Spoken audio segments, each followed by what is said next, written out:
नमस्कार, दीप्स किचन मराठीमध्ये मी दीपाली आपलं मनापासून स्वागत करते। चला तर मग आजच्या आपल्या रेसिपीला सुरुवात करूया। आज मी तुम्हाला गव्हाच्या पिठाचा शिरा करून दाखवणार आहे। हा शिरा आपण पावसाळ्यात किंवा थंडीच्या दिवसात करून खाऊ शकतो। खूप पौष्टिक असतो आणि करायला सुद्धा खूप सोपा आहे। गव्हाच्या पिठाचा शिरा करण्यासाठी मी इथे 1 कप गव्हाचं पीठ घेतलेलं आहे, अर्धा कप साजूक तूप घेतले आणि 1 कप मी गूळ घेतलेला आहे। हा गूळ मी असा बारीक करून घेतलेला आहे। तुम्ही गुळाचं प्रमाण कमी किंवा जास्त घेऊ शकता। अर्धा चमचा विलायची पावडर घेतली, थोडे बदामाचे काप, थोडे काजूचे काप आणि 3 चमचे डेसिकेटेड कोकोनट घेतलेला आहे। तुमच्याकडे जर नसेल नाही वापरलं तरीही चालेल। आणि आपल्याला 1.5 कप पाणी लागणार आहे। ज्या कपनी मी गव्हाचं पीठ घेतलेलं आहे त्याच कपनी मी 1.5 कप पाणी घेतलेलं आहे। तुमच्याकडे जर असा मेजरमेंट कप नसेल तर तुम्ही घरातली कुठलीही अशी एक वाटी घेऊन त्यांनी हे माप घेऊ शकता। आता सगळ्यात आधी ह्या पाण्यामध्ये आपण हा गूळ घालून घ्यायचा आहे आणि गूळ आपल्याला पाण्यामध्ये विरघळून घ्यायचा आहे। आता मी गॅसवर ठेवते। मी गॅसवर हे गुळाचं पाणी करायला ठेवलेलं आहे। आपल्याला गुळाचा पाक नाही करायचा, फक्त गूळ पाण्यामध्ये विरघळून घ्यायचा आहे। गूळ पूर्णपणे वितळलेला आहे। मी गॅस बंद करते आणि आता हे गुळाचं मिश्रण मी गाळून घेणार आहे आणि त्यानंतर त्यात विलायची पावडर घालणार आहे। आता हे गुळाचं पाणी मी गाळून घेते, म्हणजे गुळामध्ये जर कचरा असेल तर तो वरती राहतो। आणि आता त्याच पाण्यामध्ये मी विलायची पावडर घालणार आहे। मी गॅसवर कढई ठेवली, त्यामध्ये आपण साजूक तूप घालूयात।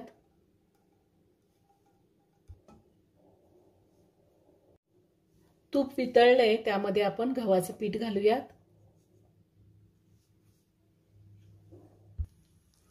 आता हे पीठ आपण तुपामध्ये व्यवस्थित भाजून घ्यायचे।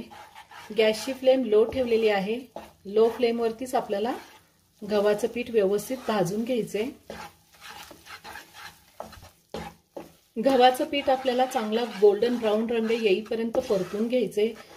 तुम्ही पाहू शकता जसं जसं पीठ भाजत येतं तसं तसं मिश्रण पातळ व्हायला लागतं। गॅसची फ्लेम लोच ठेवायची आहे। लो फ्लेम वरतीच आपल्याला पीठ व्यवस्थित भाजून घ्यायचे।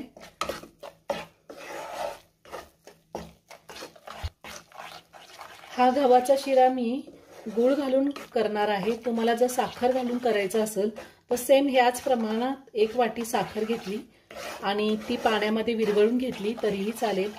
आणि जर ड्रायफ्रुट्स तुम्हाला तुपामध्ये तळून घ्यायचे असेल तर आपण गव्हाचं पीठ तुपामध्ये टाकण्याआधीच ड्रायफ्रुट्स तुम्ही तळून घेऊ शकता, पण मी पिठाबरोबरच भाजून घेते। पीठ भाजत आलेलं आहे, पिठाला छान ब्राऊन रंग आलेला आहे। आता आपल्याला यामध्ये डेसिकेटेड कोकोनट घालायचे। तुम्हाला नसल घालायचं नाही घातलं तरीही चालेल। काजू घालूयात आणि बदाम। आता हे 1 मिनिटभर आपण परतून घ्यायचे।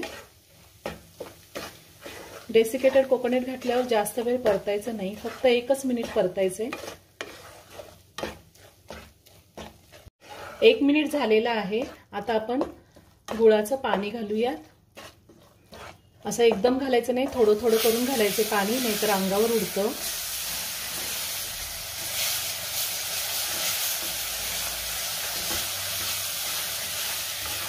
सगळं व्यवस्थित मिक्स करून घ्यायचं।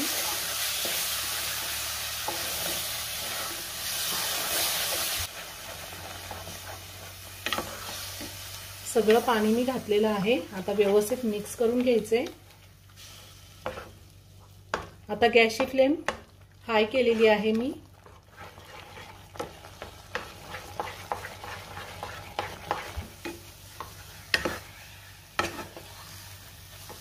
आता व्यवस्थित गुळाचं पाणी मी पिठामध्ये मिक्स करून घेतलेलं आहे। आता पुन्हा गॅसची फ्लेम मी लो ठेवते आणि आपण झाकण ठेवूया। झाकण ठेवून मी 2 मिनिटं वाफ काढून घेणार आहे। 2 मिनिटं झालेली आहेत। आपला गव्हाच्या पिठाचा शिरा तयार करून झालाय, खूप छान झालेला आहे।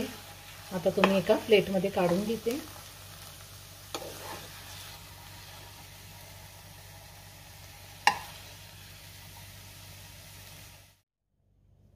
अतिशय पौष्टिक आणि उत्तम चवीचा गव्हाच्या पिठाचा शिरा तयार करून झालेला आहे। तुम्ही एकदा नक्की करून पहा, खूप छान होतो। व्हिडिओ जर आवडला तर व्हिडिओला लाईक आणि शेअर करायला विसरू नका। रेसिपी आवडली असेल तर कमेंट करून नक्की कळवा। पुन्हा भेटूया अशाच एका छानशा साध्या आणि सोप्या रेसिपी बरोबर। धन्यवाद।